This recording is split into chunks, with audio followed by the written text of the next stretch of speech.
Montana Territory, 1880. Winter's cruel winds howl across an isolated homestead where Eloise Garner, 28 and with child, tends to her failing farm alone. Her husband's fresh grave lies beneath the first dusting of snow, and provisions grow scarcer by the day. But fate has other plans for this determined widow. One bitter night, she discovers Jesse Coltrane, a stranger bleeding out in her barn, muttering about something they can't take. Against her better judgment, she saves him. As dawn breaks and Jesse recovers, their broken hearts recognize something in each other that neither can name. But Jesse carries dangerous secrets, and ruthless men are hunting him. Now Eloise must choose, send him away to save herself, or risk everything for a second chance at love. Will the truth of what Jesse's running from destroy them both? Before we jump back in, tell us where you're tuning in from. And if this story touches you, make sure you're subscribed, because tomorrow I've saved something extra special for you. The gold band caught the weak November sunlight as Eloise twisted it on her finger, a habit formed over 5 years of marriage that even death couldn't break. Through the frosted window pane, the Montana wilderness stretched endless and empty. Broken only by the crooked fence line Thomas had never finished mending.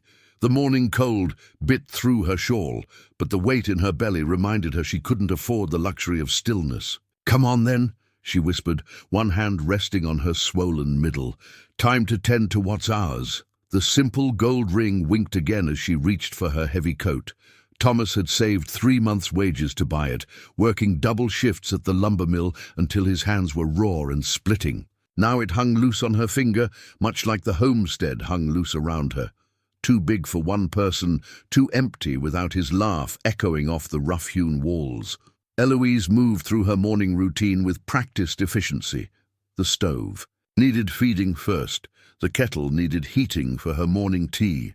Wild raspberry leaves she'd dried last summer, hoarding the real tea for when the baby came. Her stores were getting low, too low. But she pushed that worry down deep, where it couldn't take root. The mirror above her wash basin reflected a face she sometimes struggled to recognize. Still young, but with shadows under her eyes that spoke of sleepless nights and solitary days. Her mother would have called it character, those new lines around her mouth. Her father would have called it foolishness, staying out here alone. But they were back in Boston, where proper ladies didn't have to know how to birth calves or patch roof leaks or bury their husbands in frozen ground. The thought of Thomas's grave, still fresh enough that snow hadn't completely hidden the turned earth, made her fingers find the ring again. 6 months. 6 months since the logging accident. 6 months of carrying his child alone, of learning to do everything he'd done, of refusing her parents' increasingly urgent letters, begging her to come home to civilization. This was home now. This land, these walls, this life growing inside. They were all she had left of Thomas's dreams. A kick from within brought a small smile to her lips. "Yes, little one, your papa had big plans for this place, and we're going to see them through." The morning chores wouldn't wait for remembrance. Eloise pulled on her boots, checked her pistol was loaded. Thomas had insisted she learn to shoot, thank God, and headed out to face another day. The wind hit her like a physical blow as she stepped onto the porch. Early winter in the territory. Took no prisoners, and this one promised to be brutal. Already the clouds hung heavy and grey, threatening more snow. She'd need to check the roof supports in the barn again, make sure they'd hold under the weight. Something caught her eye as she crossed the yard, tracks in the thin snow, fresh from last night. Too big for a coyote, too deliberate for a deer. Her hand went to the pistol at her hip as she followed them with her gaze. They led to the barn. Her heart quickened. Most predators wouldn't come this close to human dwellings, not with livestock. Nearby, but hunger made bold hunters of them all. The barn door was shut, just as she'd left it. But something felt wrong. The morning quiet held an edge she couldn't name. "Hello?" she called out, voice steady despite her racing pulse. "Anyone there?" Only the wind answered, whistling through the gaps in the barn's weathered boards. "Eloise, drew her pistol, the weight familiar in her hand. Thomas had taught her to trust her instincts. Right now, those instincts were screaming. She took one step toward the barn, then another. The tracks grew clearer, definitely human and recent. Someone had been here in the night, someone trying to walk soft and failing. Blood. There in the snow, dark drops almost hidden by fresh powder. Eloise's free hand went protectively to her belly as she faced the choice before her. Retreat to the safety of the house and hope whatever danger lurked in her barn would pass her by or face it head-on. The ring caught the light one more time as she reached for the barn door. Thomas had always said she was the bravest person he knew. Time to prove him right. The barn door creaked open on protesting hinges. Eloise's breath clouded in the dim light as she edged inside, pistol steady despite her pounding heart. The familiar. Smells of hay and livestock offered false comfort. Something was different here, wrong in a way that made the hair on her neck rise. Her mare nickered softly from her stall, more greeting than warning. Whatever had come in during the night hadn't. Spooked the animals. Interesting. "Show yourself," she commanded, voice carrying the authority she'd learned from her father's medical practice. Amazing how useful a doctor's daughter's training could be. Even out here. A soft groan answered from the back of the barn. There, a shape in the shadows, half buried in straw. A man curled in on himself like a wounded animal. Beside him, a leather saddlebag dark with what could only be blood. "Don't move," Eloise warned, keeping her distance. "I'm armed, and I know how to use this." The figure stirred, and moonlight. Through the barn's gaps caught his face, young, maybe 30, with features that might have been handsome if they weren't twisted in pain. His clothes spoke of hard travel, good quality once, but worn to threads. No gun in sight, though an empty holster hung at his hip. "Please," he managed, voice barely a whisper. "They can't find it." His hand clutched the saddlebag weakly, knuckles white with effort. Even in the dim light, Eloise could see the blood seeping through his shirt. Shoulder wound, if she had to guess. Common sense told her to back away, to ride for the sheriff in town. But town was 15 miles away, and the storm clouds gathering. Overhead promised at least a foot of snow before nightfall. Besides, she'd seen that look before, in her father's surgery, the look of someone who wouldn't last another hour without help. "Who's hunting you?" she demanded, keeping her gun trained on him. His only answer was a weak cough that brought blood to his lips. Consciousness was slipping away from him. She could see it in his increasingly unfocused gaze. The decision crystallized in her mind. "God help me," she muttered, lowering her pistol. Her father had taught her to heal first, ask questions later. Some lessons stuck deeper than others. She approached cautiously, still alert for any sudden movements. But the stranger was beyond fighting now, his breathing shallow and labored. Up close she could see he was younger than she'd first thought, with a gentleness about his features that belied his rough appearance. The saddlebag drew her attention again. Simple leather, well-oiled but unmarked, the kind any cowhand might carry, except for the blood soaking into it and the death grip its owner kept even in near unconsciousness. "Let's get you somewhere warm," she said, more to herself than him. "Then we'll see about your secrets." It took all her strength to half-drag, half-carry him to the house. Thank God Thomas had insisted on building it close to the barn. Even so, by the time she got him onto the kitchen floor, her back ached, and her breath came in gasps. The stranger hadn't released the saddlebag, even unconscious. Whatever it contained, it was worth dying for, or killing for. The thought should have terrified her more than it did. She worked quickly, stripping away his bloody shirt to reveal the wound. Bullet wound, as she'd suspected, through the meat of his shoulder. Clean exit, at least, no bullet to dig out. Her father's voice guided her hands as she cleaned and dressed the injury. "Pack it tight," she could hear him saying. "Infection's a bigger killer than the bullet." The stranger stirred. Once during her ministrations, eyes flying open in panic. "Safe," she found herself saying. "You're safe here." His gaze focused on her face for just a moment, and something passed between them, recognition perhaps of shared loneliness. Then his eyes slid shut again. Outside, snow began to fall in earnest. Eloise watched it through the window as she washed blood from her hands, mind racing.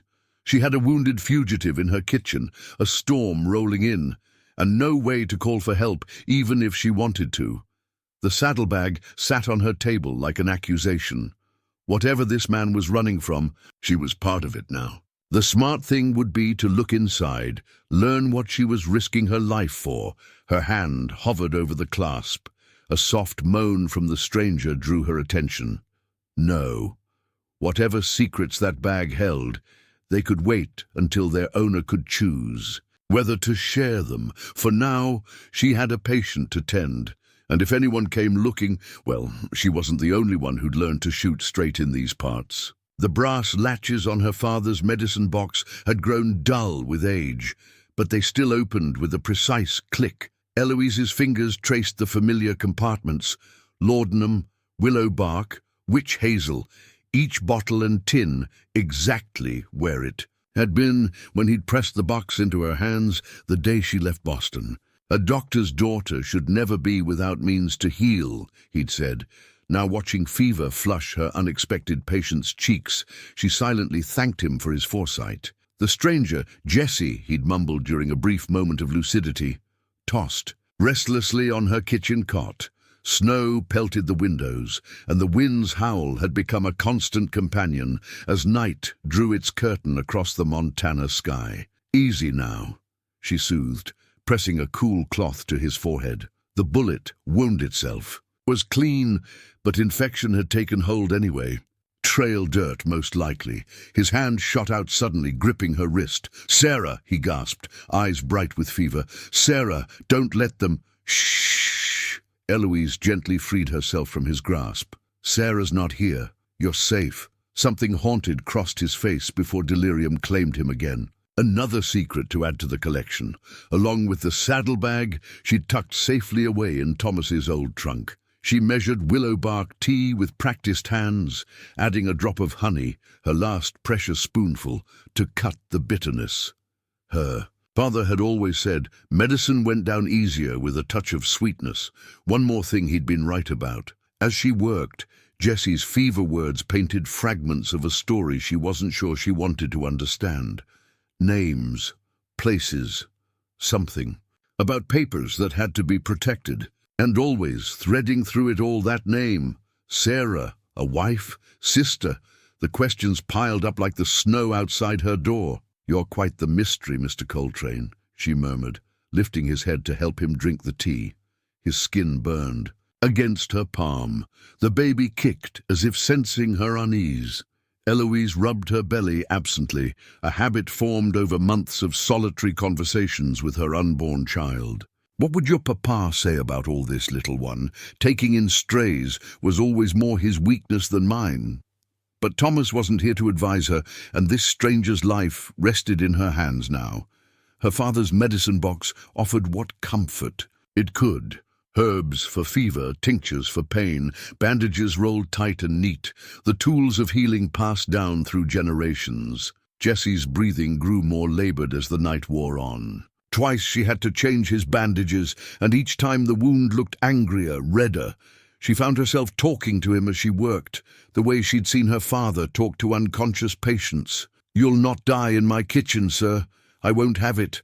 Think of what the neighbors would say." A weak joke, given that her nearest neighbor was 5 miles away, but it helped keep the worry at bay.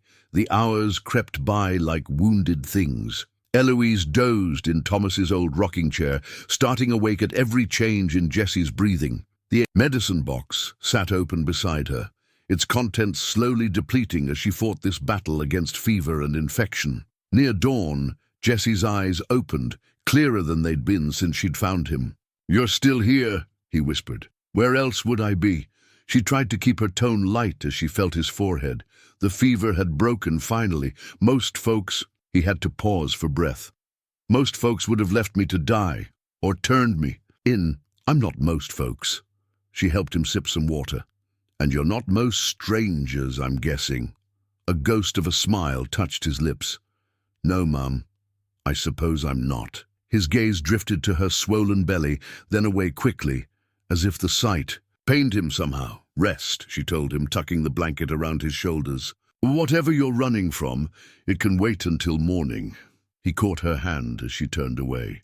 His fingers were cool now, the fever broken. "Thank you," he said simply. Then sleep took him again, but naturally this time. Eloise watched him for a moment longer, this mysterious man who'd blown into her life like the storm outside. Dawn was breaking, painting the snow-covered world in shades of pearl and promise. She closed her father's medicine box with a soft click. Each bottle and tin returned to its proper place. Tomorrow would bring its own challenges, but for now, she had done what she could. Outside, the storm began to ease. Morning light crept across the kitchen floor, finding Jesse propped against the wall, his good hand working a small object Eloise couldn't quite see. He looked different in the dawn. Younger, less haunted, though pain still creased the corners of his eyes. "Should you be sitting up?" she asked, stoking the stove's embers. "Yes, ma'am," he answered, voice stronger than the night before. "Been enough of a burden already." She turned to correct him, and caught sight of what he held. A small wooden horse, no bigger than her palm, its lines smooth from years of handling. The carving was simple but beautiful, capturing the spirit of a running stallion in a few expert. "Uncuts. My father made it," Jesse offered, seeing her interest. "Back when we still had the horse farm in Kentucky." His thumb traced the curved neck of the wooden creature. "Before the fever took them all, horses and family both." Eloise settled into her rocking chair, recognizing the weight of a story that needed telling. "How old were you?" 12. He set the horse on his knee, its tiny hooves catching the morning light. Old enough to understand what was happening, young enough to feel helpless about it. Steam rose from the coffee pot. Real coffee this morning, not chicory. Some stories deserved proper witnessing. And after, learned to ride for the big spreads, worked my way west. His good hand curled around the wooden horse, found honest work, most times. The pause after most times held volumes. Eloise poured 2 cups of coffee, giving him time to find his next words. "The men hunting me, they work for a cattle baron named Matthews." Jesse accepted the coffee with a nod of thanks. "He's been squeezing small ranchers out, burning homesteads, running off anyone who won't sell. I was one of his hands. Was, until I saw them murder the widow Conway and her boy." The words came faster now, like a dam breaking. She had proof of what Matthews was doing. Letters, contracts, names of bought judges. "They killed her for it." His hand went to the wooden horse, gripping it like an anchor. "But I got there first, got the papers. Her boy Tommy, he was holding this when—" He stopped, swallowed hard. "The saddlebag," Eloise said softly. "The papers are in there," Jesse nodded. "Evidence of everything, enough to hang Matthews and half the territory's officials." He looked up at her, eyes clear and direct. "I'm not a good man, Mrs. Garner. Done things I'm not proud of. But I couldn't let that boy's death mean nothing." Eloise thought of her own child, growing beneath her heart, of Thomas, who died because the lumber mill had saved money on safety regulations, of justice and its cost. "My father carved this. The day I was born," Jesse continued, holding up the wooden horse, "said a man should always have something to remind him where he came from." His laugh held no humor. "Guess I strayed pretty far from that Kentucky farm. But you're finding your way back," Eloise said quietly. "That counts for something." Their eyes met across the morning-lit kitchen. Something shifted in the air between them. Trust, maybe, or understanding. The moment broke as Jesse tried to stand and stumbled. Eloise caught his arm, steadying him. He was fever-warm, but no longer burning, his strength returning slowly. "Easy," she warned. "You're not ready to ride yet. Matthews's men will be coming," he said, "but let her help him back down. I've brought danger to your door." Eloise thought of the empty rooms upstairs, of long nights alone with only memories for company, of a child who would need protection in this harsh world. "My door," she said firmly, "can handle what comes to it." Jesse looked at her for a long moment, then placed the wooden horse on the table between them. In the morning light, its carved eyes seemed to hold all the wisdom of their shared ghosts. "Well then," he said softly, "I guess we'll face it together." The telegraph message arrived with Ben Harper, who rode through the snow despite his 70 years to bring it. Eloise saw him coming from the kitchen window, his old bay mare leaving deep tracks in the fresh powder, his shepherd's coat crusted with ice. "Miss Eloise," he called from the yard, not dismounting. "Smart man, Ben. Never stayed in one place too long these days. Got word from Mike down at the station. Thought you ought to know." She met him at the porch steps, taking the folded paper with gloved hands. Ben's rheumy eyes darted to the smoke rising from her chimney, then back to her face. "Mighty cold to be burning so much wood," he said carefully. "Need any help laying in more?" Bless him. Ben had been the first to bring food after Thomas died, the first to offer help with the heavy work. He knew her routine, knew she didn't usually keep the fire so hot. "I'm managing," she said, matching his careful tone. "The baby makes me run warm these days." He nodded, though his expression said he wasn't fooled. "Well, message came in last night. 3 men asking after a rider. Dark horse, they said. Wounded, maybe." He paused. "They weren't the kind of men folks want to question too close, if you take my meaning." Inside, Eloise heard the soft thud of Jesse moving around. He'd insisted on helping with small tasks, though his shoulder was far from healed. "I understand," she said. "Thank you for bringing word. They're staying at Whitman's place," Ben added. "For now." His hands tightened on his reins. "You need anything at all, you send word. Thomas, he was good to a lot of us. We ain't forgot." Throat tight, Eloise nodded. Ben touched his hat brim and turned his mare back toward town, leaving her alone with the telegraph paper. And its warning. Inside, Jesse stood by the stove, looking stronger than he had yesterday.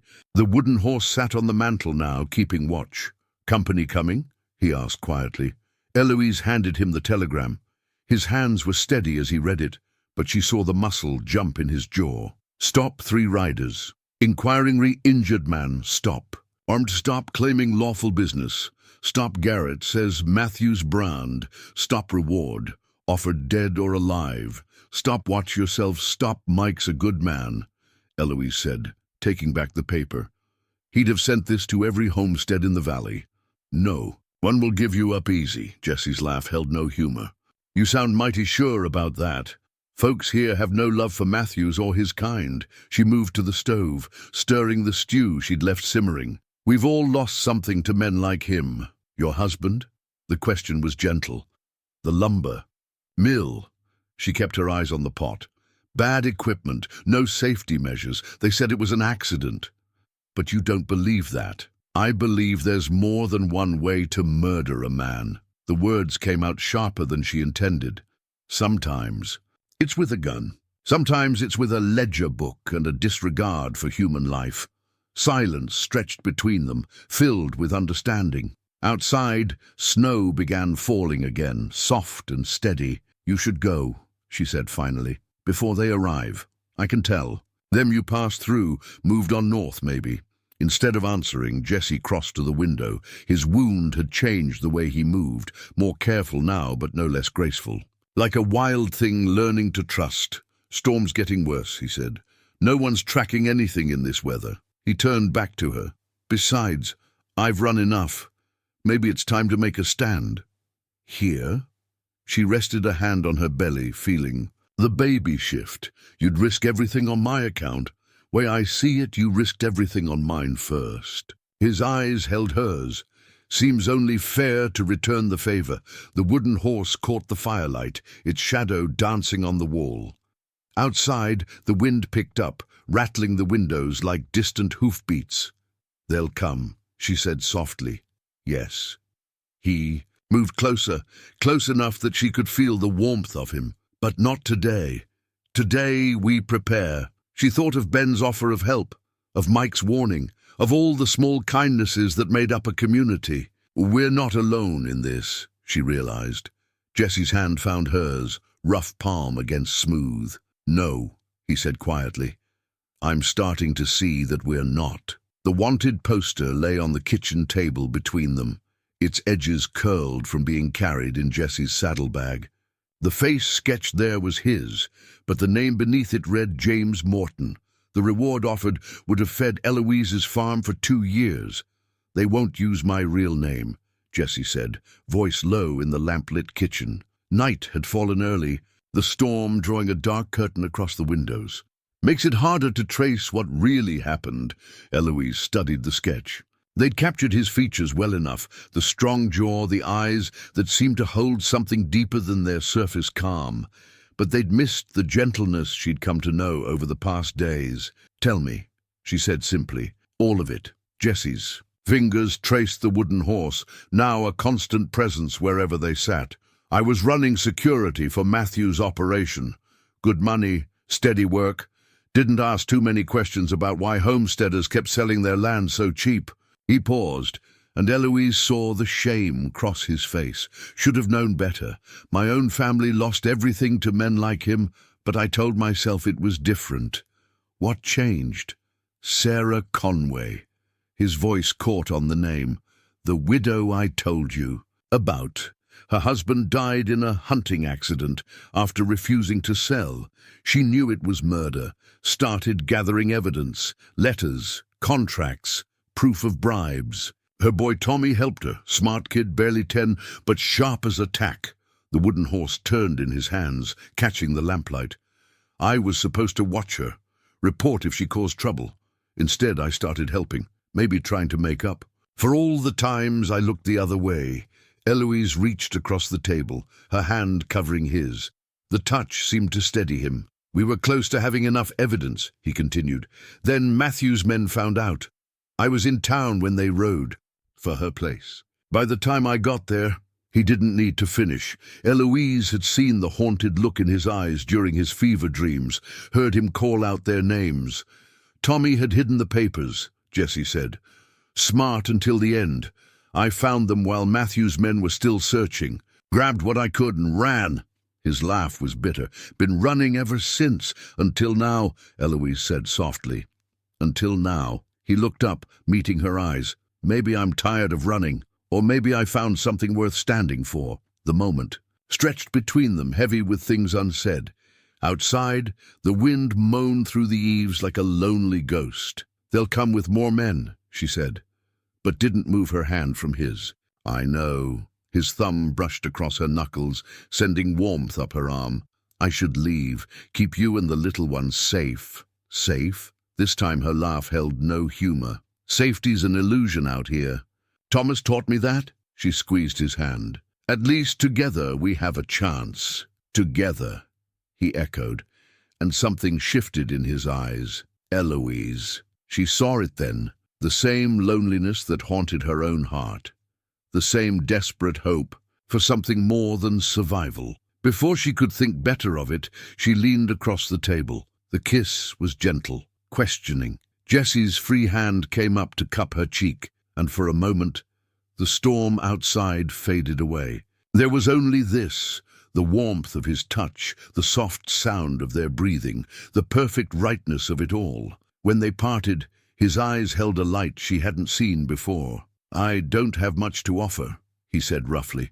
"Just trouble and a wounded shoulder. I have enough trouble of my own." She smiled, feeling truly warm for the first time since Thomas died.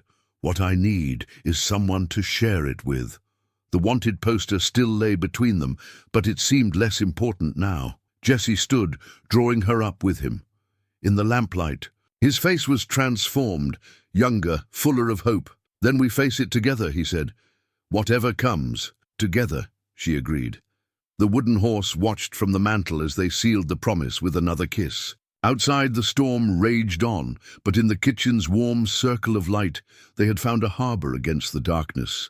And if danger was coming, well, they would meet it as they had found each other. Together, with hearts open and heads high, ready to fight for this fragile new thing growing between them. The wanted poster curled, forgotten on the table, its false name and blood money meaningless now against the truth they'd found in each other's eyes. The old patchwork quilt had been a wedding gift from Thomas's mother, every square holding a story. blue calico from her own wedding dress, faded red from Thomas's first school shirt, soft muslin printed with tiny flowers saved from his sister's baptismal gown, a history stitched together with love and careful hands. Now it wrapped around Eloise's shoulders as she sat by the fire, watching Jesse check the windows for the third time that hour. The storm had worsened, turning the world outside into a howling white void. "Anything?" she asked, though she knew the answer, nothing moving out there. He turned from the window, and his expression softened at the sight of her. "No one's fool enough to travel in this, except Ben Harper," she reminded him, thinking of the warning he'd brought. "Good man, Ben." Jesse settled beside her, his shoulder brushing hers. "You have loyal friends here." "We," she corrected quietly. "We have loyal friends." He smiled at that, the firelight catching the silver at his temples.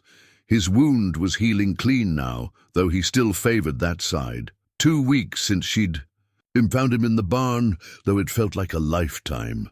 "Tell me about this," he said, fingers tracing the quilt's pattern where it draped across her knee. "Each piece has a tale, I'll warrant. Thomas's mother made it. She touched a square of faded blue. This was from her youth. That one there, her brother carried it through the Civil War. This yellow piece—" She smiled at the memory. "Thomas used to wear it as a scarf when he was courting me. He was a good man. The best." She leaned into Jesse's warmth. "He would have liked you, I think. He always said a person's worth wasn't in their past, but in what they chose to do with their future." Jesse's arm slipped around her, careful and questioning. When she didn't pull away, he drew her closer. "And what future do you see?" he asked softly. "One worth fighting for." She rested her head against his shoulder. "Though I admit I never thought I'd find it with a wanted man." His chuckle rumbled through his chest. "Former wanted man. Once this business with Matthews is done. If we survive it." "When?" he corrected firmly. "When we survive it. I'm thinking of buying land. Proper land where a man could raise horses." His voice turned thoughtful. "Maybe teach some young ones to ride. Do things right this time." The baby kicked, as if approving this plan. Eloise took Jesse's free hand and placed it on her belly. His breath caught at the flutter of movement beneath his palm. "Strong," he whispered. "Like it's Mama. Strong like all of us." She traced the quilt's pattern absently. Each piece on its own is just a scrap, but stitched together, they make something beautiful. Jesse completed the thought, his hand still resting on her belly. Something worth protecting. The fire popped, sending sparks up the chimney. Outside, the storm's voice rose and fell, like distant wolves howling. "We should check the barn again," Eloise said, though she made no move to rise. "The animals are warm and fed." I made sure before dark. Jesse pulled the quilt more securely around them both. "Sometimes the best thing we can do is stay still, wait out the storm." She knew he wasn't just talking about the weather. Somewhere out there, Matthew's men were waiting, planning. But here, in this moment, there was only the fire's warmth, the quilt's embrace, and Jesse's steady presence beside her. "My mother would be scandalized," she murmured, smiling. "A strange man under my roof, no chaperone in sight. Shall I go sleep in the barn to preserve your reputation?" But his arms tightened around her, belying the offer. "You'll do no such." "A thing." She turned her face up to his. "I've had enough of being proper and lonely." His kiss was gentle, but held promises that made her breath catch. When they parted, his eyes were dark with something more than firelight. "Whatever comes," he said softly, "this is real. What's growing between us, it's not just circumstance or convenience." "I know." She touched his cheek, feeling the rough stubble there. "Real as the storm outside, real as the child growing beneath my heart, real as the danger we face." The quilt wrapped around them like a cocoon, each patch a testament to lives lived and love given. Outside, the blizzard raged on, but in this moment, they had found shelter in each other's arms. The sharp smell of gun oil filled the kitchen as Jesse cleaned Thomas's old Winchester. His hands moved with practiced care, each motion precise and reverent. The small brown bottle that had been Thomas's sat between them on the table, its label worn almost smooth from years of use. "Your husband kept his weapons well," Jesse said, working the action. The metallic click echoed in the morning quiet. Clean oil, no rust. He respected his tools. He respected what they represented. Eloise watched Jesse's hands, remembering. Thomas teaching her to shoot. Protection, responsibility, the price of being free out here. The storm had passed, leaving the world outside crystal clear and dangerous. Tracks in the fresh snow told of wolves testing the paddock fence in the night. Not all predators walked on two legs.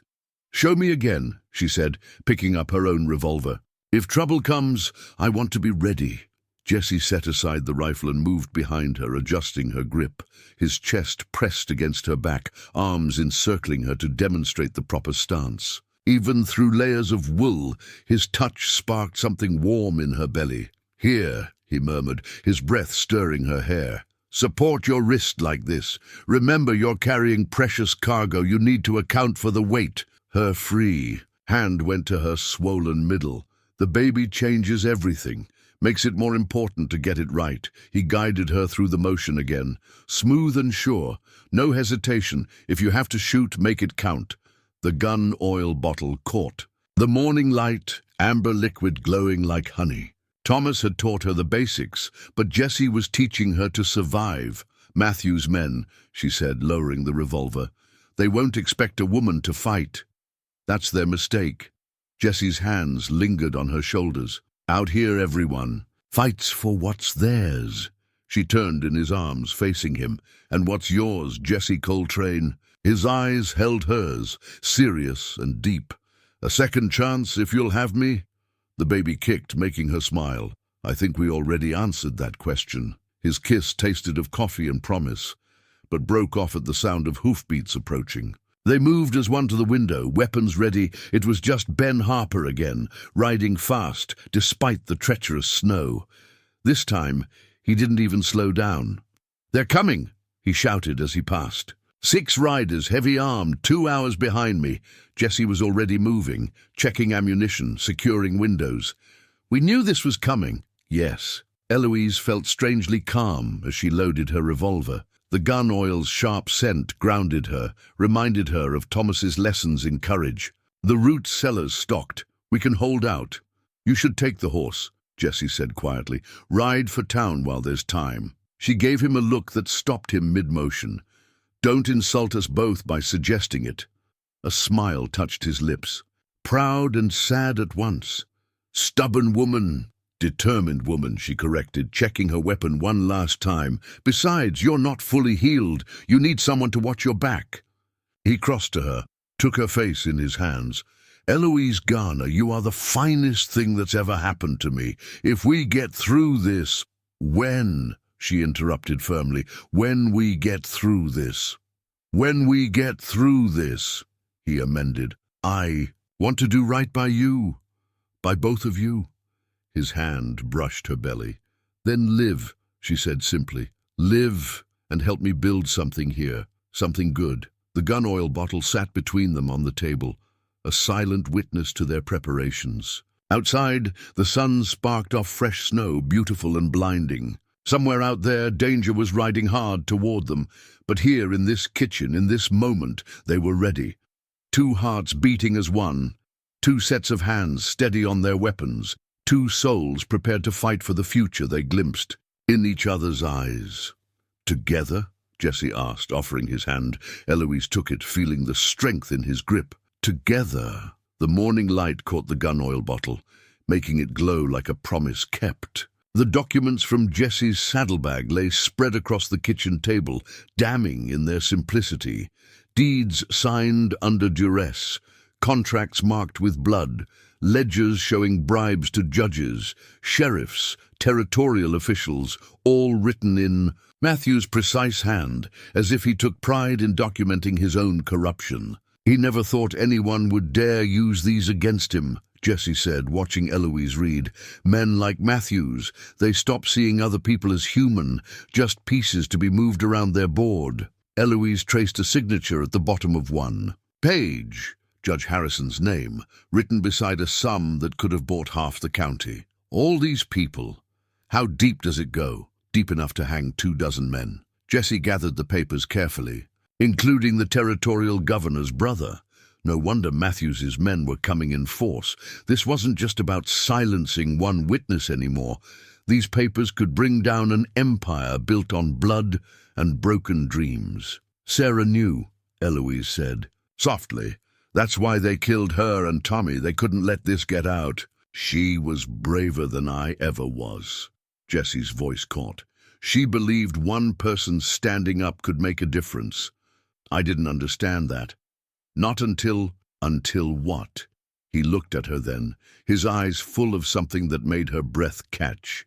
Until I met another woman willing to risk everything for what's right. Outside, the wind picked up, carrying the promise of more snow. They had perhaps an hour before Matthew's men arrived. Time enough for truth.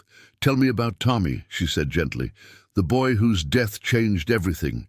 Jesse's hands stilled on the papers. Smart kid, loved horses, used to slip into the stables when his mama was working, begged me to teach him. To ride. A ghost of a smile touched his lips. Had this way about him. Made you want to be better than you were.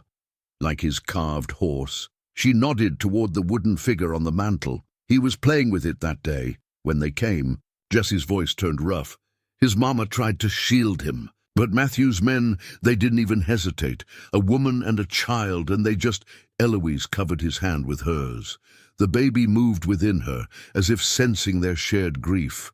Tommy died protecting these papers, Jesse continued. Stuffed. Them in his shirt when he heard riders coming. Even bleeding out, he wouldn't tell them where they were. His fingers laced with hers. I found him in the barn, like you found me. But you lived, she said softly. You lived to make it right. If we survived the day. He turned to check the windows again. The snow was falling faster now.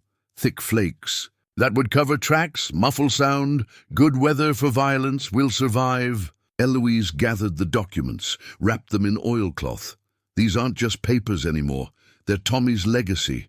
Sarah's courage. We owe them more than just survival. Jesse watched her tuck the package safely away, his expression softening. When did you get so fierce, Eloise Garner? When a bleeding man stumbled into my barn, carrying hope disguised as trouble. She moved to him, took his face in her hands. When I realized some things are worth fighting for. His kiss tasted of coffee and gunpowder, desperate and sweet. When they parted, his eyes held a light she'd never seen before. Marry me, he said suddenly, if we make it through this. Marry me and help me build something good here, something worthy of Tommy's memory. The baby kicked hard enough to make her gasp. Yes, she whispered, yes to all of it. A shot cracked outside, sharp in the snowy silence. They moved as one to the windows. 6 riders emerged from the white. A curtain of falling snow, dark shapes against the pristine drifts. Matthew's men, Jesse said grimly. Right on time. Eloise checked her revolver one last time, feeling the weight of all that had led them here. Thomas's lessons in courage, Sarah's sacrifice, Tommy's final act of defiance. The documents that could end Matthew's reign of terror, bought with blood and carried by love. Together? She asked, though she already knew the answer. Jesse's hand found hers, warm and sure. Together. The snow fell faster, wrapping the world in white silence. But in that silence, 2 hearts beat as one, ready to fight for everything. They'd found in each other's arms. The golden locket had been Eloise's mother's last gift before she left Boston, a delicate thing that seemed out of place in the rough-hewn kitchen. Inside, 2 miniature portraits faced each other across a golden hinge. Her parents, in their proper Boston finest, frozen in time like insects in amber. They wanted me to be a lady, Eloise told Jesse as they barricaded the kitchen door. Her free hand touched the locket at her throat. To marry a banker or a lawyer, live somewhere civilized. Instead, you chose a farmer. Jesse wedged Thomas's old oak table against the door. And now a wanted man. I chose life. She helped him stack firewood along the windows, creating firing positions. Real life, not some painted miniature of it. Outside, Matthew's men had split up, circling the house like wolves, testing for weakness. The snow provided cover for both sides, but also deadened sound. They would have to watch carefully for movement. Jesse's hands stilled on the wood. "You could still go. Root cellar has that back exit Thomas dug. Take the papers. Get them to the marshal in Fort Benton." Eloise touched the locket again, thinking of her mother's constant fears, her father's careful plans for her future. A life, mapped out in proper Boston parlors, safe and suffocating. "My mother gave me this to remember where I came from." She unclasped the locket, let it pool in her palm. But sometimes remembering where you came from means choosing a different path, even if that path leads here. Jesse's eyes held both love and worry. To a siege in a snowstorm. A shot struck the window frame, sending splinters flying. They both ducked, moving smoothly to their prepared positions, especially here. Eloise checked her revolver again, the weight familiar now. "My parents wanted to protect me from life. Thomas taught me to live it instead." And now, Jesse's rifle was steady at the window, watching for movement in the swirling snow. "Now I choose this. Us." She touched her belly, feeling the baby's strong kicks. "The future we're fighting for." Another shot, closer. A voice called out from the white void beyond the walls. "Coltrane, send out the woman and the papers. Do that, and maybe you die clean."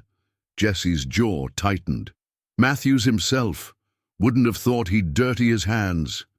He's desperate. Eloise moved to the other window, watching the barn. These papers would destroy everything he's built. "Last chance, Coltrane." Matthews again, closer now. "Think about the woman. You want her blood on your hands too?" The locket caught the winter. Light, her parents' faces seeming to watch with frozen concern. Eloise slipped it into her pocket, choosing the weight of her revolver instead. "My blood's my own to risk," she called back, "and I choose to stand with him." Jesse's smile was fierce and proud. "God, I love you. Tell me again when we've won." But she returned his smile, feeling strangely light despite the danger. "They'll try the barn next. Draw us out. Let them." Jesse's voice was calm, confident. "Ben and the others will be coming.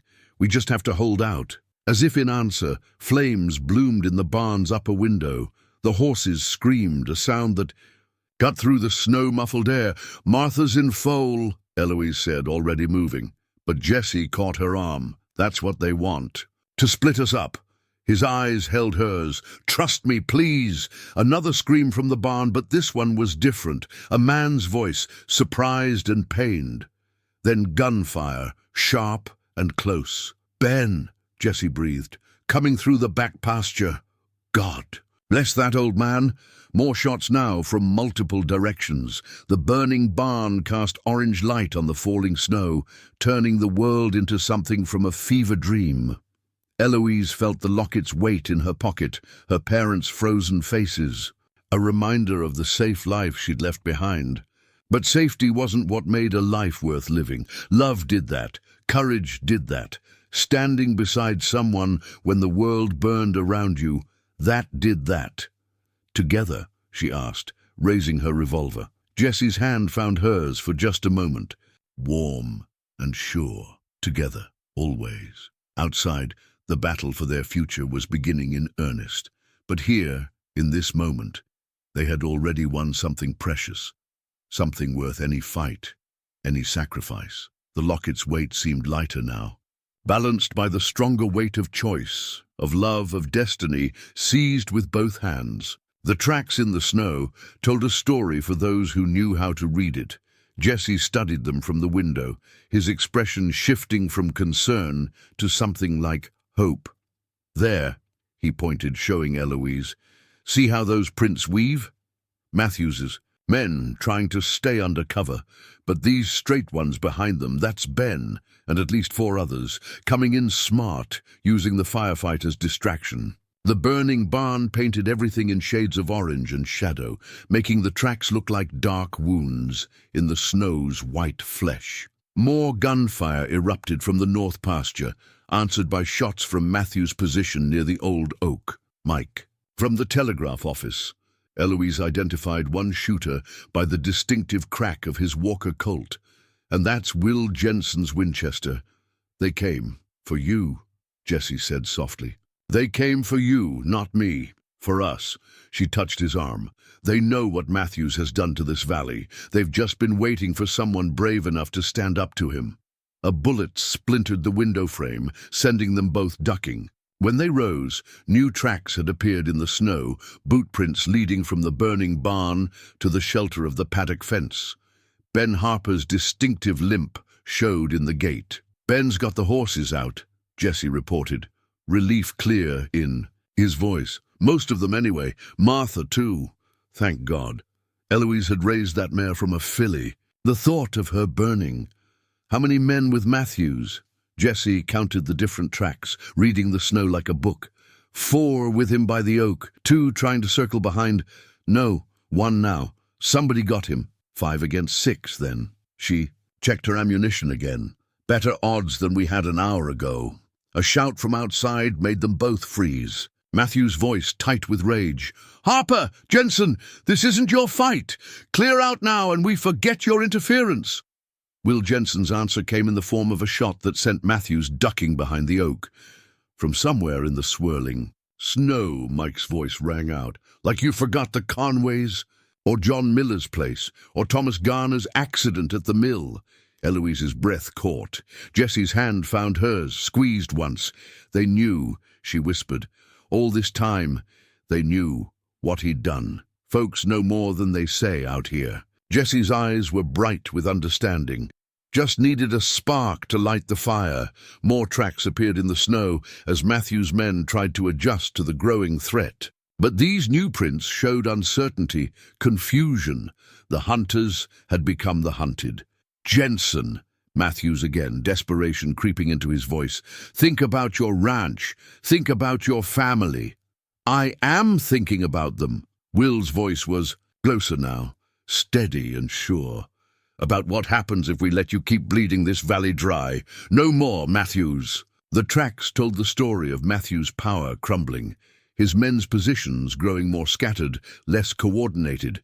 New prints appeared steadily as more neighbors arrived, drawn by the sound of gunfire and the burning barn's beacon. The Callahan boys. Jesse identified fresh tracks near the creek.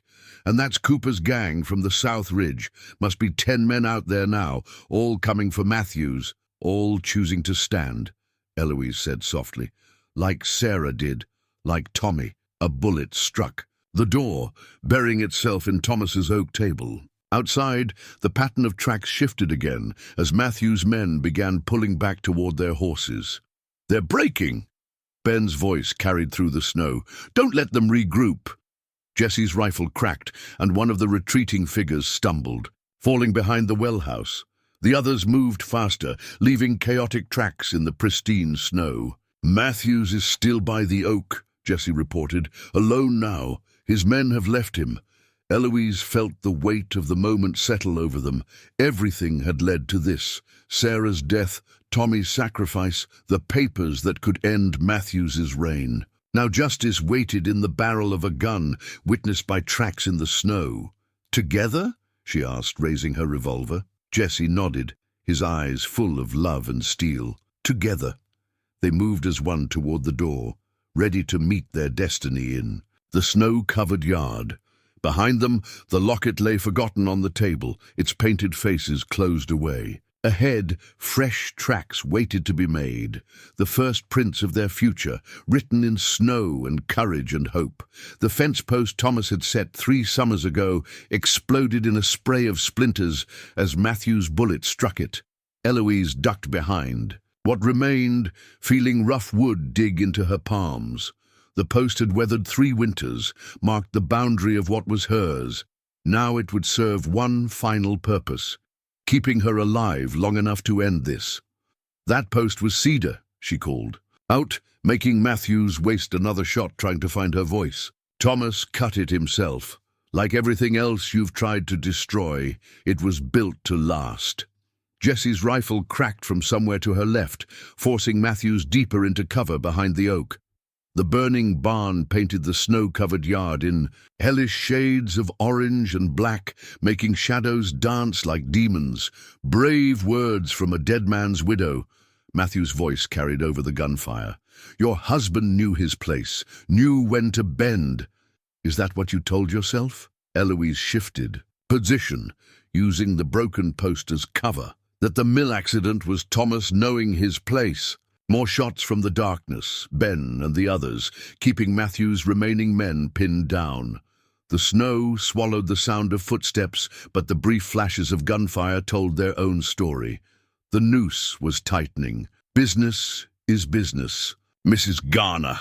A bullet whined off the post near her head. Nothing personal about it. It was personal to Sarah Conway.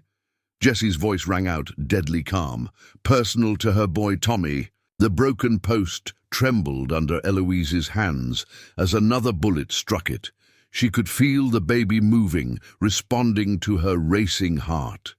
Somewhere in the storm-tossed night, Martha's frightened whickers carried from the safety of the creek, bottom where Ben had led the horses.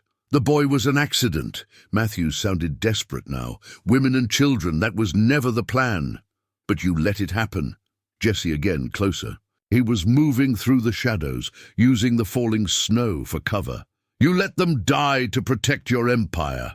A shot rang out, followed by a cry of pain. One of Matthew's last men fell, clutching his shoulder. Will Jensen's Winchester had found its mark. It's over, Matthews. Ben's voice carried from near the barn. Your men are done. Surrender the papers. Face the marshal's justice. Justice? Matthew's laugh held no humor. There's no justice out here. Only power and the will to use it. The broken fence post caught. The firelight, its splintered end like teeth bared at the sky. Eloise thought of Thomas setting it, his hands sure on the post-hole digger. Of Sarah Conway finding the courage to stand against evil. Of Tommy dying to protect the truth. You're wrong, she called out, making her voice carry. Justice is what we make it, what we choose to stand for. She rose from behind the post, revolver steady. Jesse materialized from the shadows like a ghost, rifle aimed at Matthew's heart. Will and Ben closed in from opposite sides, Mike and the others forming a circle of steel and determination. Matthews stood alone by the oak, his fine coat stained with snow and smoke. The gentleman rancher's mask had cracked, showing the desperation. Beneath, last chance, Jesse said quietly. Surrender, live to face the marshal's court. For a moment, the only sound was the crack of burning timber and the soft hiss of snow on hot ashes. Then Matthews moved, fast as a snake. The bullet meant for Jesse took Eloise in the arm instead. Pain bloomed, sharp and clean in the winter air. She heard Jesse shout her name, felt herself falling, but her revolver hand was steady. 2 shots rang out as one, Jesse's rifle and Eloise's revolver. Matthews spun, crimson blooming on his chest. His final bullet went wild, splintering what remained of Thomas's fence post. Then it was over. Matthews lay still in the bloodied snow, his empire ended by the very people he'd thought too weak to fight back. Eloise! Jesse reached her first, cradling her with gentle hands. The baby is fine. She smiled through the pain, feeling the strong kicks within. We're both fine, just a graze. The broken fence post stood witness as Ben and the others secured Matthew's body and his remaining men. Will Jensen found the strongbox in Matthew's saddlebags. More evidence, more names. The rot went deeper than they'd known. We'll need to get the marshal, Ben said, and a doctor for that arm. But Eloise was looking at Jesse, seeing the future in his eyes. We survived, she whispered. His kiss tasted of gun smoke and promise. When they parted, he touched her belly gently. All of us. The broken post caught the last light of the burning barn, its splintered end reaching toward heaven like a prayer answered. Tomorrow, they would set new posts, mark new boundaries. But tonight they had won something greater. Justice, yes, but also the right to build their own future, post by precious post. The cradle lay on its side in the snow, knocked from the porch during the firefight.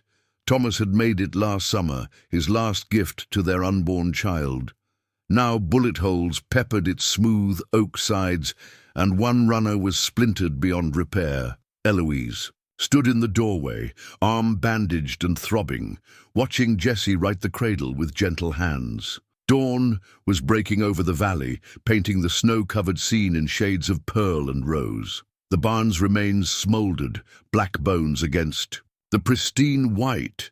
"We can fix it," Jesse said softly, running his fingers over the damaged wood. "Sand down the splinters, patch the holes, make it strong again, like us," Eloise thought, touching her bandaged arm. The bullet had only grazed her, but the memory of Matthew's final desperate shot still made her shiver. "Ben's riding for the Marshal," Will Jensen reported, coming up from the creek bottom where they'd secured the surviving prisoners. "Mike's gone to tell Sarah Conway's sister. Reckon she'll want to know justice was done." Justice, such a simple word for so much blood and grief. Matthews lay covered in a blanket near the oak tree, his power broken, his secret soon to be exposed. "But the cost? The barn will need rebuilding before spring," she said, her voice steady despite the ache in her heart. Every beam of that barn held memories of Thomas, of the life they'd built. "We'll help." Will's voice was firm. "Whole valley will, time we stood together properly." Jesse lifted the cradle carefully, bringing it inside. The kitchen still showed signs of battle.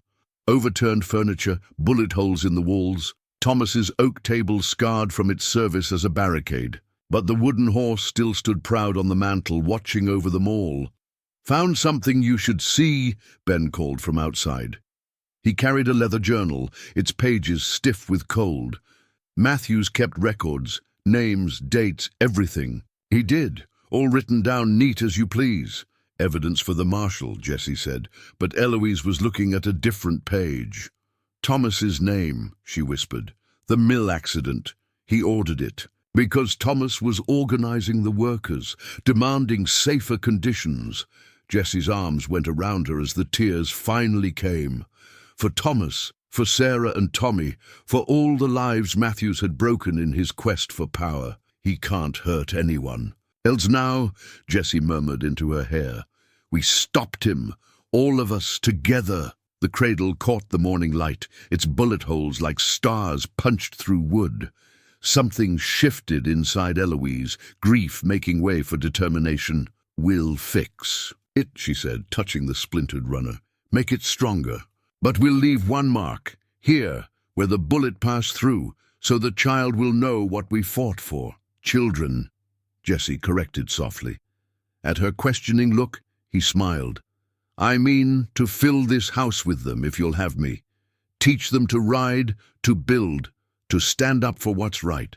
"Together," she agreed, and kissed him. The baby kicked strongly, as if approving this plan. Outside, they could hear the others beginning the work of restoration, checking the remaining fence posts, salvaging what they could from the barn, caring for the horses Ben had saved. Will Jensen's voice carried through the morning air. "Cooper, bring that wagon round. Let's get these prisoners secured before the marshal comes. Your arm needs tending," Jesse said, touching the bandage gently. "Soon." Eloise couldn't take her eyes off the cradle. "First, help me move this upstairs to the nursery where it belongs." Together, they carried Thomas's last gift up the narrow stairs. The nursery faced east, and morning sun streamed through windows that had somehow survived the fight untouched. They placed the cradle in its intended spot, its scars and bullet holes transformed by light into something beautiful, a testament to survival, to love that endured beyond death, to hope that bloomed even in winter's heart. "It's perfect," Jesse said, his hand finding hers. And it was. Not despite its scars, but because of them.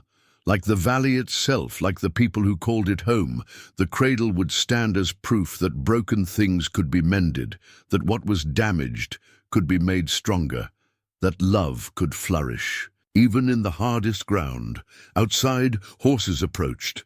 The marshal's men, coming to bear witness to what ordinary people could accomplish when they stood together against evil. But here in the nursery, In the morning light, Eloise and Jesse had already found their victory. The cradle rocked gently in the draught from the window, its shadow dancing on the wall like a promise kept. The marshal's questions lasted well into nightfall. Eloise's old brass lantern threw dancing shadows on the kitchen walls as she told their story for the third time, her voice growing hoarse. Jesse sat beside her, his hand steady on hers beneath the table, while Marshal Hawkins scratched notes in his leather-bound book. "And you're certain about Matthew's involvement in the Conway murders?" The marshal's eyes were sharp in the lantern light. "Enough to testify?" "I was there," Jesse said quietly. "Saw it with my own eyes, same as I saw what his men did at the lumber mill." The lantern flame wavered, as if in sympathy. Outside, more lights moved through the darkness. Marshal's deputies securing prisoners, neighbors helping to stable borrowed horses, women from town bringing food and bandages. "The journal helps," Hawkins allowed, touching Matthews's leather-bound record of crimes. "Man kept detailed notes. Proud of what he'd built, I suppose." "Built on blood," Eloise said. Her arm ached where the bullet had grazed her, but she kept her voice steady. "On broken lives and stolen dreams." The lantern caught Jesse's profile as he turned to her, and she saw in his eyes what this confession might cost him. He'd been one of Matthew's men, after all, had looked away from earlier crimes. "I ain't innocent in all this," he told the marshal. "Worked for him. Kept quiet when I should have spoken. If that means I face charges too." "Jesse." Eloise's grip tightened on his hand. The baby kicked, strong and insistent, but Hawkins was already shaking his head. "Way I see it, you're the one brought Matthews down. You and Mrs. Garner here. Territory takes a kindly view of folks who help justice along." He closed his notebook with a snap. "Especially when half the county shows up to stand with them." Through the window, they could see Ben Harper's lantern moving near the burned-out barn, where he and Cooper's boys were setting a temporary shelter for the surviving horses. Other lights dotted the property like earthbound stars, neighbors refusing to leave until they were sure the danger had passed. "Still," the marshal continued, "you'll both need to testify. Territory court, maybe federal, depending on how deep this goes. Those papers you saved, the journal, there's enough here to hang some powerful men." "We'll testify," Eloise said firmly. "For Thomas, for Sarah and Tommy, for everyone Matthews hurt." The lantern flames steadied, throwing their shadows on the wall. Jesse's and hers merged into one shape. Outside, more riders were arriving. She recognized Judge Mitchell's wagon, the honest judge from the next county who'd been fighting Matthews's corruption for years. "Margaret Mitchell's brought clean bandages," Ben called from the porch. "Says she wants to check the lady's arm proper." "Go on," Hawkins said, gathering his papers. "We can finish this tomorrow. Though," he paused at the door, "if you two are planning anything permanent, might want to do it soon. Court dates have a way of dragging on." The lantern light caught Jesse's smile as the marshal left. "Man's got a point," he said softly, "about making things permanent. Is that a proper proposal, Mr. Coltrane? Already made my proper one." He touched her bandaged arm gently. "During a gunfight, as I recall. Unless you've reconsidered what, with me being a reformed outlaw and all." Eloise's answer was interrupted by Margaret Mitchell bustling in, medical bag in hand. The judge's wife had been a nurse during the war, and her gentle hands made quick work of checking the wound. "Clean shot," she pronounced. "Healing nice. You're lucky, girl." "Luckier than I deserve," Eloise said, watching Jesse move the lantern closer so Margaret could work. "Nonsense. You're exactly as lucky as you've earned." Margaret's eyes were kind. In the lamplight, "My James can perform the ceremony, you know, before all this legal business starts. If you've a mind." Jesse's hands stilled on the lantern. "Mrs. Garner?" His voice held a question. Eloise looked around her kitchen, bullet-scarred, but standing. Through the window, she could see the lights of her neighbors, her community, spread across the snow-covered yard like promises kept. The wooden horse still stood guard on the mantel, and upstairs, Thomas's cradle waited for new life. "Tomorrow," she said firmly. before sunset, if the judge is willing." "Oh, he's willing." Margaret's smile was bright as she finished the bandaging. "That man's been waiting 10 years to see Matthews fall, joining the hands of those who helped bring him down. He'll consider it an honor." The lantern light seemed to glow brighter, turning the kitchen's scars into beauty. Jesse moved behind Eloise's chair, his hands warm on her shoulders. "Tomorrow, then," he said softly. "Under God's sky, in front of honest people. With lantern light to guide us home," Eloise added, touching his hand where it rested near her heart. Outside, the night was full of friendly voices of hope and healing. Tomorrow would bring a wedding. After that would come trials, testimony, the slow work of rebuilding. But tonight, in the lantern's gentle glow, they had found their harbor.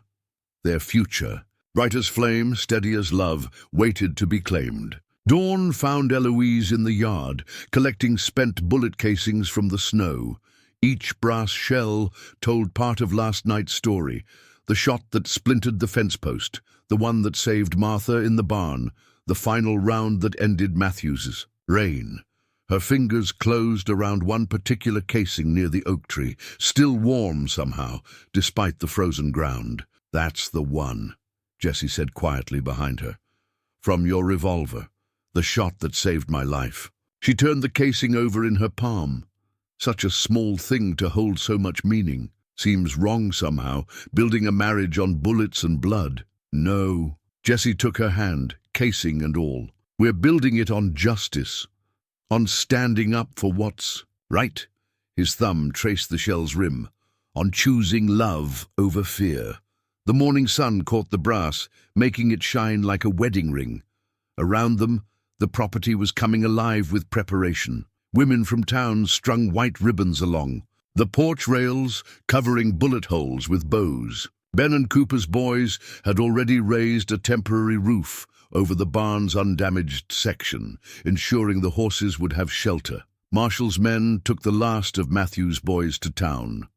Will Jensen reported, coming up from the creek bottom. "Judge is ready whenever you are."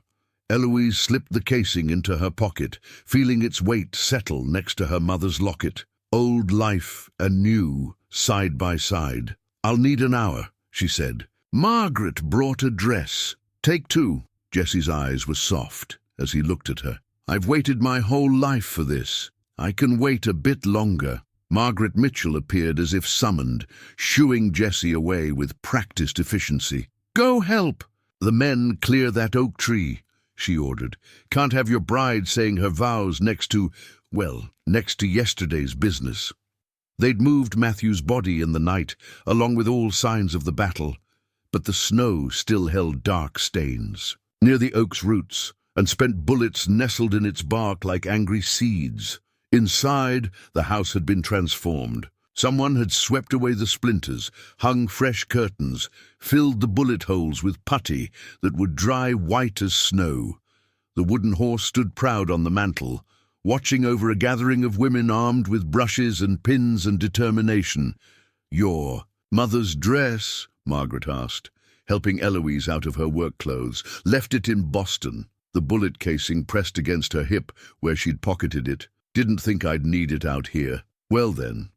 Margaret shook out a cascade of ivory. "Silk. You'll wear mine." "Brought me luck. 40 years this spring." The dress settled over Eloise like a blessing. Sarah Jensen, Will's wife, arranged her hair while Margaret dealt with the complicated buttons. Through the window she could see Jesse and the men clearing the yard, making ready for what was to come. There. Margaret stepped back, eyes bright. Something borrowed, as tradition demands. Now something blue. I have it. Eloise touched her pocket, feeling the bullet casing's weight. Something that saved what I love. Seems right to carry it forward. The women understood. They were frontier wives, after all. They knew sometimes love wore strange shapes, carried unexpected weights. A knock at the door announced Ben Harper. "Marshall's back," he reported. "Brought a circuit preacher with him. And half the county, looks like." Eloise moved to the window. Wagons and riders were arriving, filling the yard with life and purpose. She saw faces from town, homesteaders from the valley's far reaches, even a delegation from the Blackfeet tribe, who'd had their own grievances with Matthews. Whole territory's been waiting for this, Sarah said softly. Not just the wedding, the change it represents. Matthew's fall, justice done. A new beginning, Margaret finished. For all of us. The bullet casing rode in Eloise's pocket as she descended the stairs, its weight balanced by the baby's movements and the brush of borrowed silk. Jesse waited by the oak tree, cleaned and mended, Ben Harper at his side. The wooden horse had been brought out to witness, along with Thomas's repaired cradle. Around them the community gathered, not just to see a wedding, but to mark a turning point. Here, where bullets had flown hours ago, love would speak its quiet defiance of darkness. "Ready?" Jesse asked as she reached him. His eyes held tomorrow's light. Eloise touched the casing in her pocket one last time, then took his hand, behind. Then the oak tree stood witness, its bullet-scarred bark already healing. Ahead, the preacher opened his book, and the future opened with it. "Ready," she said, and meant it with all her heart. The marriage certificate lay on Judge Mitchell's traveling desk, its copper-plate script catching the afternoon light.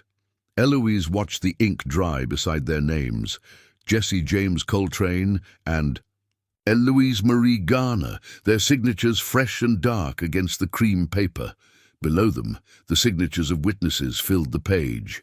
Benjamin Harper, Margaret Mitchell, William Jensen, Sarah Jensen, Marshal Robert Hawkins, and a dozen more. "Never seen so many witnesses to a frontier wedding," the circuit preacher remarked, adding his own flourishing signature.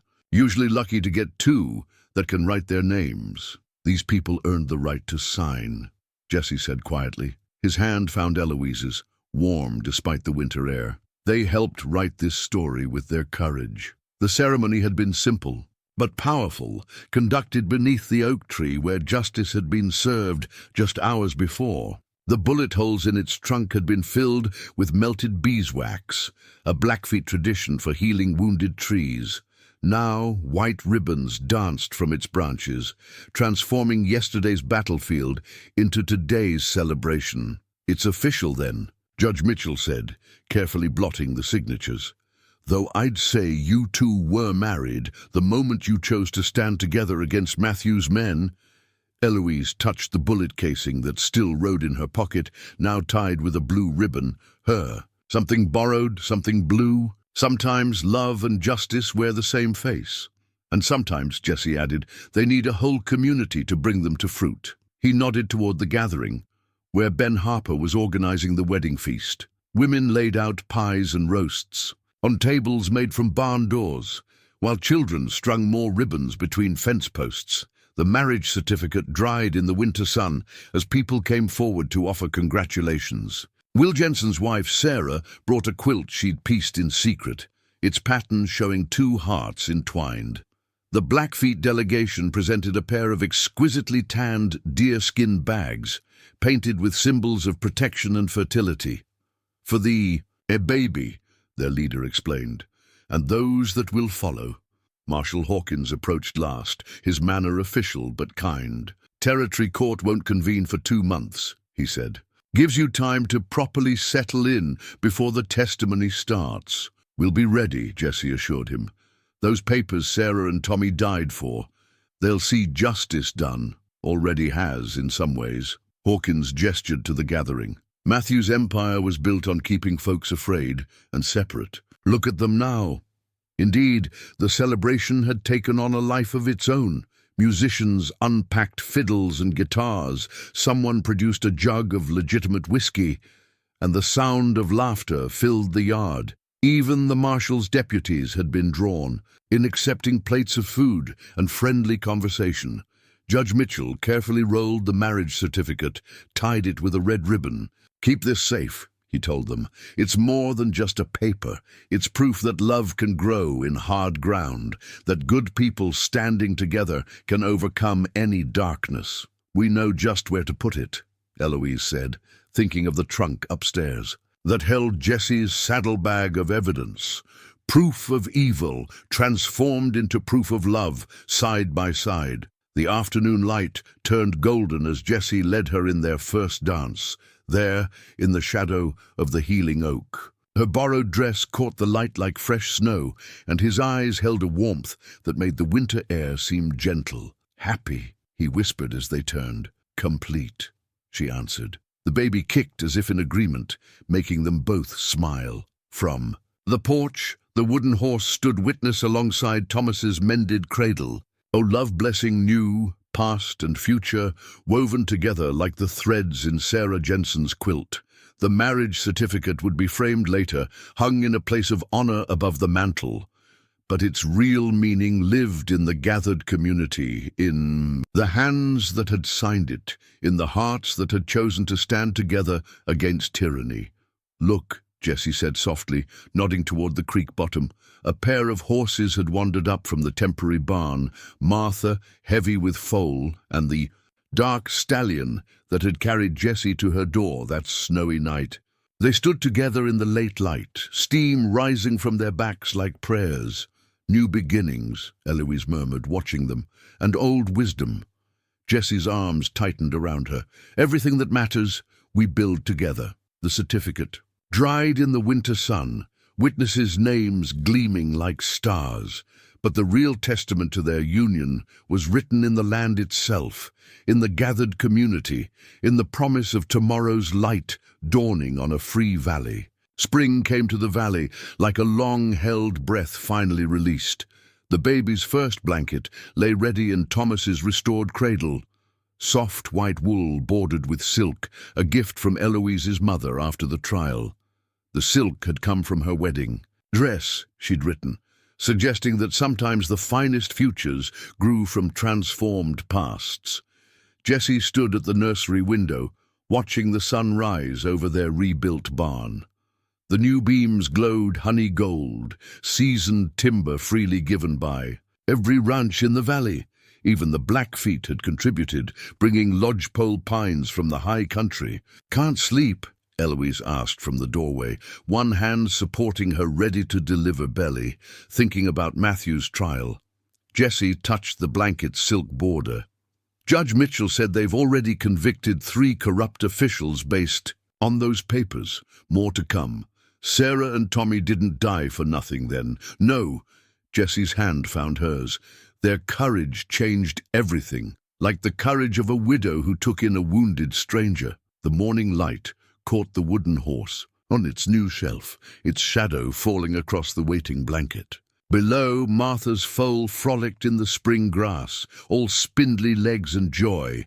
They'd named her Hope for all the things that could bloom from darkness. "Ben's coming up from the creek," Eloise said, looking past Jesse's shoulder. "And Sarah Jensen." "Behind him already?" But Jesse was moving, recognizing the urgency in her voice. "Is it time?" "Soon." She smiled at his sudden anxiety. "But first, help me down these stairs one last time before I become someone's mother." The house seemed to hold its breath as they descended, past the marriage certificate framed above the mantel, past the repaired bullet holes, now sealed with golden wood putty, past all the scars that had become beauty marks telling their story. Sarah Jensen took charge the moment she arrived, sending Jesse to fetch water and Margaret Mitchell. Ben Harper rode for the doctor, though they all knew the baby would likely arrive before he could make the 20-mile journey. "Your mother's blanket ready?" Sarah asked, helping Eloise settle into the bed they'd prepared downstairs. "And one more." Eloise nodded toward the chest, where she'd stored the quilt made from Thomas's old shirts. The past keeping watch over the future. The labor progressed as spring sunlight filled the house. Jesse paced the porch, wearing a path in the new boards. Will Jensen distracted him with tales of his own children's births, while inside, the women's voices rose and fell like music. Near sunset, a new sound joined the chorus, a baby's first fierce cry of life. "A girl," Sarah announced to the waiting men, "strong and perfect." Jesse entered the room like a man walking in a dream. Eloise sat propped on pillows, tired but radiant, holding a bundle wrapped in the white blanket. The silk border caught the light like fresh snow. "Come meet your daughter," she said softly. He took the child with hands that had once brought death, now trembling with the weight of new life. The baby looked up at him with eyes that held all the wisdom of ages. "Sarah," he whispered. "Sarah. Margaret, if you agree. Sarah Margaret Coltrane." Eloise touched the blanket's silk edge. "For all the brave women who helped us reach this day." Outside they could hear Ben Harper spreading the news. Hoofbeats approached as neighbors rode in to celebrate, just as they had months ago when justice needed serving. The community that had stood together against evil now gathered to welcome new life. The wooden horse watched from its shelf as Jesse placed Sarah in Thomas's cradle. The baby's blanket glowed in the evening light, its white wool and silk border transforming the simple bed into something holy. "Look," Eloise said softly. Through the window they could see Martha and her foal, grazing near the oak tree. The tree's wounds had healed, leaving silver scars that caught the light like memories. Fresh grass grew where blood had stained the snow, and spring flowers dotted the earth where shell casings had fallen. "Full circle," Jesse said, understanding. He sat beside Eloise, gathering both his women close. From death to life, from winter to spring, from stranger to husband. Eloise touched his cheek. From fear to love. Little Sarah slept peacefully, wrapped in a blanket that bridged worlds. Boston silk and frontier wool, past and future, loss and hope. Above the mantel, the marriage certificate caught the last sunlight, its many signatures glowing like benedictions. Outside, the valley was coming alive with celebration. But here in the quiet room, Jesse and Eloise held their miracle and knew that every step of their hard journey had led to this moment. Every choice, every stand taken, every scar earned had been worth it. The wooden horse stood guard as darkness softened into gentle night. Tomorrow would bring its own challenges, its own joys. But tonight, wrapped in love like a silk-bordered blanket, they were complete. Spring deepened into evening, and peace settled over the valley like a mother's first lullaby.